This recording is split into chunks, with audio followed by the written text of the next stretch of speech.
Satu lagi nih Bapak, dan untuk Bapak untuk Pak Wahyudi nih.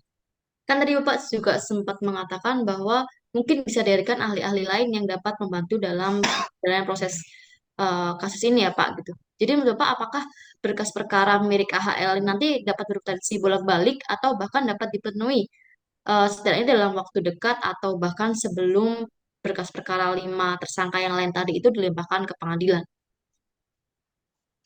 Ya kalau apakah ini bolak-balik potensinya ya potensi bolak-balik dari kemarin kan AL juga sudah bolak-balik berkasnya bareng-bareng dengan 5 yang lain P19-nya bolak-balik. Saya kira apakah punya potensi bolak-balik lagi?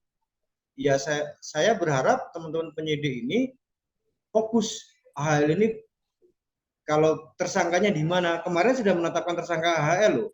Kalau nggak yakin jangan ditetapkan tersangka duluan dong dari awal. Sudah ditetapkan, maka saya kira bukti permulaan yang cukup dua itu saya kira sudah cukup. Kalau membutuhkan tambahan, mungkin belum yakin teman-teman penyidik ini saja bahwa terkait beberapa item, ya silakan mengundang ahli kan boleh. Tanya ahli kan juga nggak masalah. Cari ahli-ahli hukum olahraga terkait bagaimana tanggung jawab korporasi PT Liga ini peristiwa Kanjuruhan seperti apa, atau mungkin kalau nggak ada di Indonesia ya carilah ahli dari luar negeri kan gitu kan banyak itu teman-teman dari Singapura itu ahli-ahli hukum olahraga khususnya sepak bola banyak sebenarnya ya.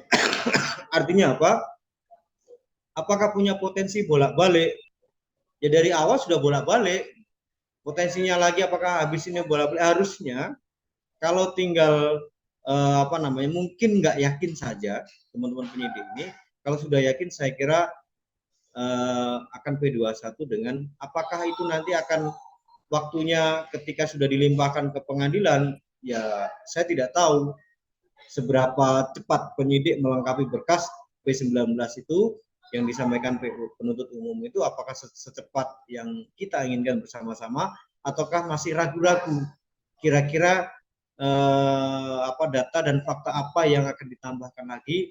Ya ini potensi bolak-baliknya ada, P19 lagi, P19 lagi. Tapi kan sisi lain kan tetap AHL tetap sebagai tersangka. Ini seperti disampaikan Mas Andra, diluruskan bahwa AHL terus bukan bebas tuh enggak, tetap statusnya tersangka, cuma penahanannya yang karena penyidikan maksimal 60 hari, kemudian demi hukum dia harus dikeluarkan dari penahanan, itu saja. Baik, terima kasih Pak Wahyudi. Terakhir nih Bapak Anjar, bagaimana nih Pak? Apakah yang akan terjadi selanjutnya menurut tim kuasa hukum apabila nanti kasus atau berkas perkara dari AHL ini belum selesai saat berkas dari 5 tersangka yang lain sudah ada sampai ke pengadilan gitu?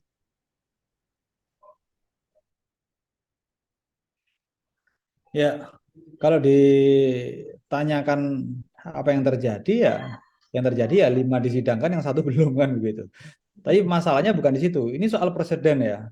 Ini akan menimbulkan presiden buruk gitu bagi penegakan hukum di Indonesia kalau ini nggak selesai. Nah sekali lagi kita paham ya, ada asas dominus litis ya. Memang jaksa adalah satu-satunya lembaga yang memonopoli penuntutan. Tidak ada lembaga lain, hanya kejaksaan yang berhak mengajukan orang itu dituntut di muka pengadilan.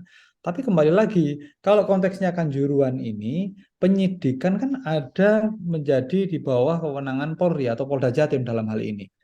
Artinya kalau saya mau menganalogikan, potensi ini menyambung diskusi soal bolak-balik berkas itu kan mungkin terjadi. Sekarang tinggal sejauh mana keseriusan penyidik untuk segera melengkapi kekurangan itu kan begitu. Kalau saya analogikan, ini saya lanjutkan tadi. Kalau saya analogikan ibaratnya teman-teman yang lagi kuliah ini jadi mahasiswa, kemudian ada dosen pembimbing ya. Kemudian teman-teman ajukan itu skripsi ke dosen pembimbing, sudah dikasih P19, kasih petunjuk nih, lengkapi ini, kasih teori tentang ini, tentang ini, tentang ini.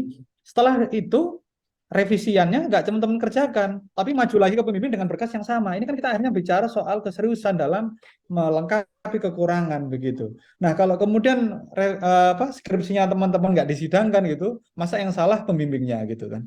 Masa yang salah judulnya atau isi dari skripsinya? Bukan. Yang salah adalah pembuat skripsi itu. Saya analogikan begitu. Dalam hal ini penyidikan. Penyidik sudah diberikan P19 oleh kejaksaan. Apa-apa yang menjadi kekurangan. Penyidik juga Dia satu-satunya yang bisa menentukan apakah berkas ini segera dia penuhi atau tidak dia penuhi, atau dia nanti bisa beralasan ini tidak mungkin kami penuhi. Nah, persoalannya kalau kami terakhir monitor melalui pemberitaan, yang disampaikan kan ada kekurangan terkait dengan syarat material, ya, yaitu pemenuhan unsur pidana yang mengkaitkan sebab akibat antara apa yang dilakukan oleh tersangka dengan akibat yang terjadi. Sehingga di sana butuh keterangan ahli. Nah, kalau ngomong keterangan ahli, tentunya penyidik lebih jago daripada kita. Dia sudah bisa melihat sekiranya ahli mana yang akan mendukung, ya, keterangannya ahli itu akan mendukung alur dari penyidikan dan pada akhirnya membuat berkas ini menjadi P21, kan begitu. Sebaliknya, ya, ini saya duga, ya, sekali lagi saya duga, mungkin Polri tidak berkenan ditambah pasal baru misalnya. Sementara di P19 jaksa jelas, ya, di situ mengakomodir masukan dari kami. P19-nya meminta ada penambahan pasal baru. Waktu saya tanyakan, loh Pak Jaksa, kalau memang pasal baru sebagai P19 belum dipenuhi, kenapa harus di P21? Jaksa menjawab, memang pasal baru tidak ada Pak, tapi penyidik menghadirkan atau menambahkan keterangan ahli dalam BAP yang menjelaskan bahwa pasal ini sudah tepat, tidak perlu pasal baru. Nah, ini kan soal strategi saja, begitu loh. Penyidik berarti nggak mau menambahkan pasal baru, tinggal cari ahli yang sekiranya keterangannya itu sesuai dengan alur yang dia mau. Selesai akhirnya P21. Sebaliknya kan juga begitu. AHL, Direktur LIB ini ada kekurangan syarat material semacam apa.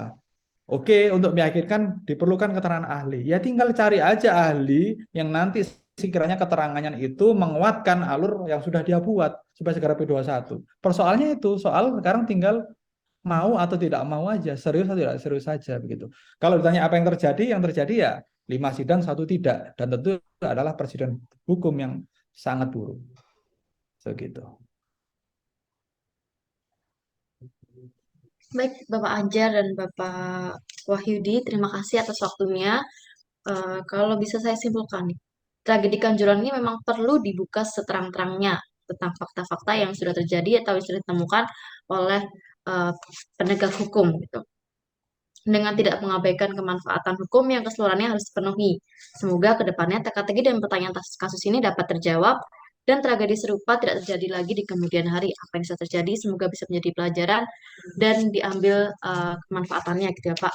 Selanjutnya semoga memang kasus ini dapat menemukan titik terang yang menguntungkan untuk semua pihak dan dapat mengobati sakit-sakitnya dari para korban.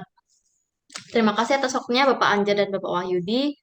Untuk ini podcast Ngepit ditutup. Wassalamualaikum warahmatullahi wabarakatuh.